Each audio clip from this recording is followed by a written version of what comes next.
જય શ્રી કૃષ્ણ મિત્રો, આપ જોઈ રહ્યા છો યુટ્યુબ. આપ સૌનું મારી યુટ્યુબ ચેનલમાં સ્વાગત છે. મિત્રો, આજે આ વિડીયોમાં આપણે સાંભળવાના છીએ માં આઈ ખોડિયારના જન્મ જયંતિ નિમિત્તે માં ખોડિયાર માની જન્મની કથા તથા ગુજરાતમાં આવેલા વિવિધ સ્થાનોની કથા વાર્તા આપણે સાંભળીશું. માના પરચાઓ વિશે સાંભળીશું. જો આપને આ વિડીયો પસંદ આવે તો લાઈક કરજો, શેર કરજો, કમેન્ટ કરજો.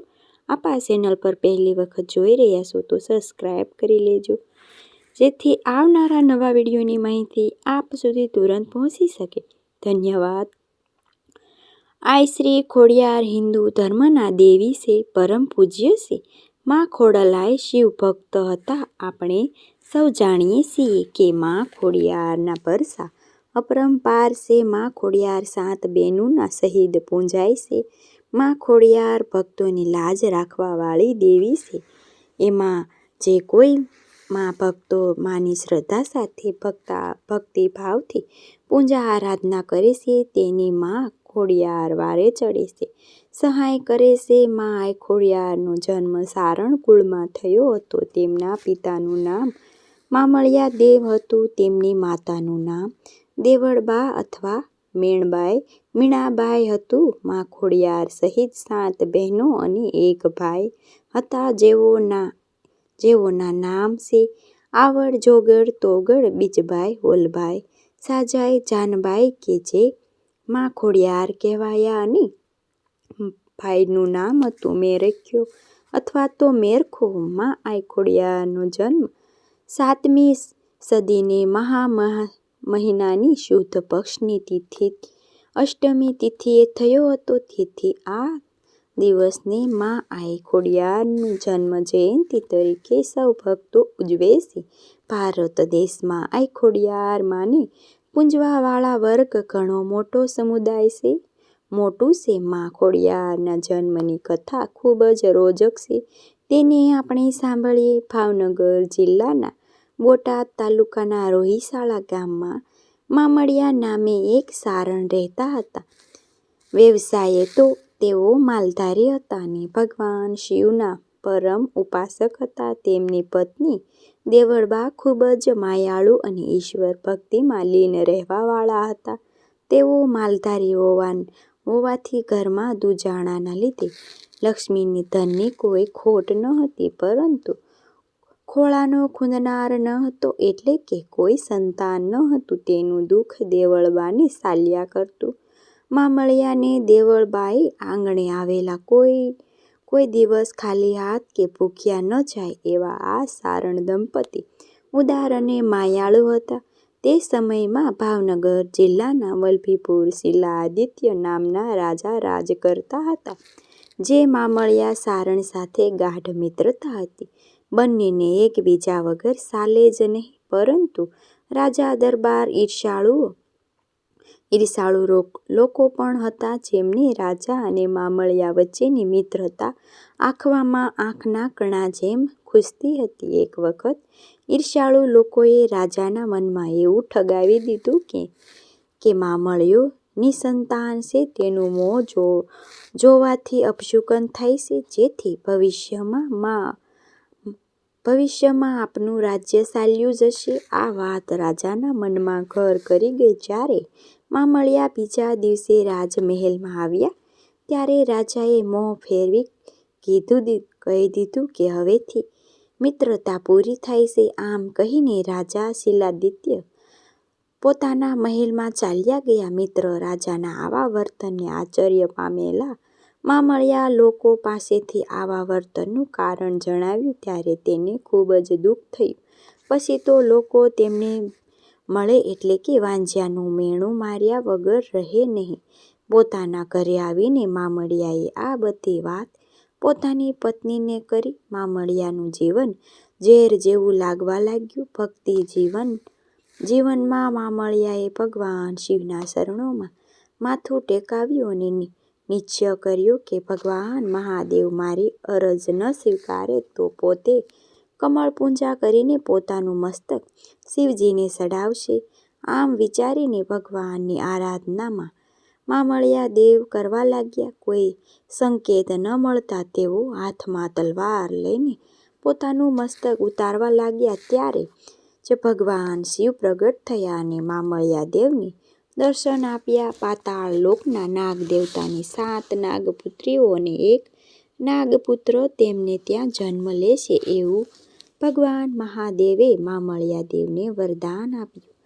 આમ મામળિયા દેવ પ્રસન્ન થઈને ઘેરે જઈને પોતાની પત્નીને આ બધી વાત જણાવી અને ભગવાન શિવના કહેવા મુજબ મહાશુદ્ધ અષ્ટમીની તિથિએ ખાલી પારણા રાખી દીધા, જેમાં 7 નાગણીઓ કન્યા રૂપમાં અને 1 નાગપુત્ર રૂપમાં અવતાર ધારણ કર્યું અને ઘોડિયામાં હિંચકવા લાગ્યા. કન્યાઓના નામ ક્રમ આવડ, જોગડ, તોગડ, બીજબાઈ, હોલબાઈ, સાઈ અને જાનબાઈ અને મા ભાઈ મેરખ્યો રાખવામાં આવ્યા.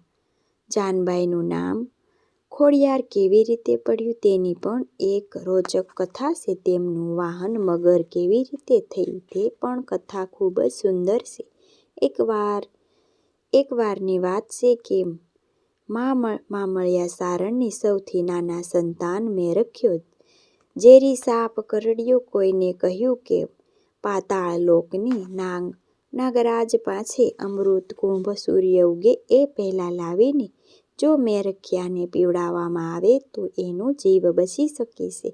આ સાંભળીને સૌથી નાની બહેન જાનબાઈ પાતાળમાંથી કુંભ લેવા ગયા. તેઓ જ્યારે કુંભ લઈને બહાર આવતા હતા ત્યારે રસ્તામાં તેમના પગમાં ઠેસ લાગી અને તેથી તેમને ચાલવામાં તકલીફ પડી હતી. આવું થયું ત્યારે તેમના ભાઈ પાસે રહેલી બીજી અન્ય બહેનો સંકેત થયો કે આ જાનબાઈ ખોડી તો નથી થઈ ગઈ ને? ત્યારે ઝડપથી કુંભ લઈને આવી શક્યા માટે જાનબાઈએ મગરની સવારી કરી. ત્યારે તેમનું વાહન મગર છે. જ્યારે તેઓ પાણીની બહાર આવ્યા ત્યારે ખોડતા આવતા હતા. ત્યારથી જ જાનબાઈનું નામ ખોડિયાર પડ્યું અને આ લોકમાં ભાઈ ભક્તો માં આઈ ખોડિયારના નામે ઓળખવા લાગ્યા. દેવી જીવોને તો અપરંપાર છે. દેવીના પ્રસાદ અપરંપાર હોય છે. ખોડિયાર માતાજીના ગુજરાત રાજ્યમાં સૌરાષ્ટ્ર મુખ્ય 3 મંદિરો આવેલા છે. તે વિશે પણ આપણે જાણી લઈએ. ધારી પાસે ગળધરા, વાંકાનેર પાસે માટેલ અને ભાવનગર પાસે રાજપરા. ખોડિયાર માના આ બધા સ્થાનકોમાં પાણીના ધરા તો આવેલા જ છે. આ પાણી ઘણા સ્થાનોમાં ખોડિયાર જયંતીના દિવસે મેળો પણ ભરાય છે. માના આ 3 સ્થાનો છે સૌરાષ્ટ્રમાં આવેલા છે, તેથી તેની કથા પણ ખૂબ જ સુંદર છે. તો આવો મિત્રો આપણે સાંભળીએ થોડી કથા પણ સાંભળી લઈએ. ગઢધરા ખોડિયાર કથા કહેવાય છે. જૂનાગઢના રા નવઘણ માતાની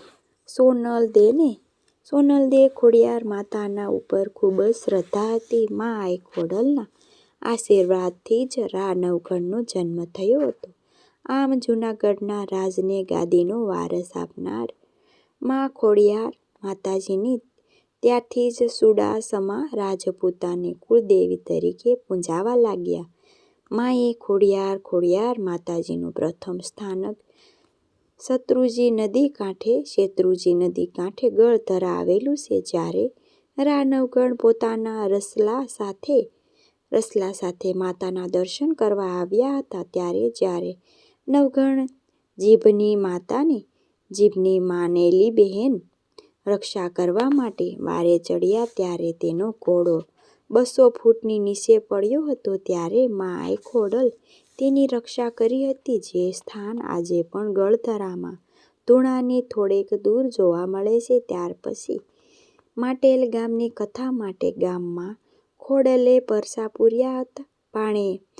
ભાણિયાજીના નામનો ધરો કે અહીં આ મા ખોડિયાર તેની બહેનો સાથે પીલુડી વૃક્ષ નીચે પાળિયાના રૂપમાં બિરાજે છે. કહેવાય છે કે માટેલધરા માતાજીનું સોનાનું મંદિર આવેલું છે, જેને જોવા માટે ત્યાં બાદશાહની 999 કોષ દ્વારા પાણી ઉલેસ્યું હતું. ત્યારે ધરામાંથી માતાના મંદિરની ઉપર એકમાત્ર સોનાનું ઈંટું જોવા મળ્યું હતું. કહેવાય છે કે ત્યારે મા આઈ ખોડિયાર ભાણેજિયાને હાકલ મારી. ભાણેજિયાએ એટલે કે વરસાદ વરસાવ્યા રૂપે જળની ધારા થવા લાગી અને ધારા પાસેથી 999 કોષ તાણી ગયું અને એટલું જ નહીં, પાણી ચારેય કોર ફેલાઈ ગયું અને ફરીથી ધરો પાણીથી ભરાઈ ગયો. આ માતા મા ખોડિયાર સતના પરસા પૂર્યા, જેનો ઉલ્લેખ આજે પણ સાંભળવામાં મળે છે. જેવો મળે છે ત્યારે પછી જે રાજપરા આઈ ખોડિયારની કથા ભાવનગર સિહોર તાલુકાના રાજપરા ગામે મા આઈ ખોડિયાર માતાજીનું સુંદર મંદિર આવેલું છે. આ મંદિરની સામે જ પાણીનો ધરો છે, જે તાતણિયા ધરા તરીકે પ્રખ્યાત છે. કહેવાય છે કે અહીં મા ખોડલ પ્રગટ થયા હતા, જેથી આ મંદિરને તાતણિયા ધરા ખોડિયાર અથવા તો રાજપરા ખોડલ માના તરીકે ભારતમાં પ્રખ્યાત છે. દેશ વિદેશ ભક્તો માના દર્શન કરવા આવે છે. આ મંદિર કુદરતી વાતાવરણ વચ્ચે આવેલું છે. રમણીક ધાર્મિક સ્થળ છે. ભાવનગર રાજવી પરિવારમાં ખોડલને કુળદેવી તરીકે પૂજે છે. અહીં મા ભક્તો દર રવિવારે, મંગળવારે શક્તિપીઠ સમાર તીર્થ સ્થળો માતા ખોડલની કૃપા પ્રાપ્ત કરવા માટે પૂજન અર્ચન પાઠ વિધિ કરે છે. અહીં રાજપરા માતા ખોડલ પ્રગટ થયા તે સ્થાન અને જ્યાં માતા સમાયા તેને નાની ખોડિયાર મંદિરનું સ્થાન પણ આવેલું છે. આમ જોઈએ તો માની કથા તો અનંત છે. કહેવા બેસીએ તો કેટલું ટૂંકું પડે એવું. એમાં ભક્તો માની કૃપા પ્રાપ્ત કરવા માટે શ્રીફળ સુંદરી નિવેદ ધરાવે છે, પ્રસાદી ધરાવે છે, લાપસી ધરાવે છે અને માની કૃપા પ્રાપ્ત કરે છે. મા આઈ ખોડિયારના જન્મતિથિ નિમિત્તે સૌ વધાયું શુભકામના. બોલો મા આઈ ખોડિયારની જય. મને સાંભળવા માટે ધન્યવાદ. આપ સૌને મારા જય શ્રી કૃષ્ણ.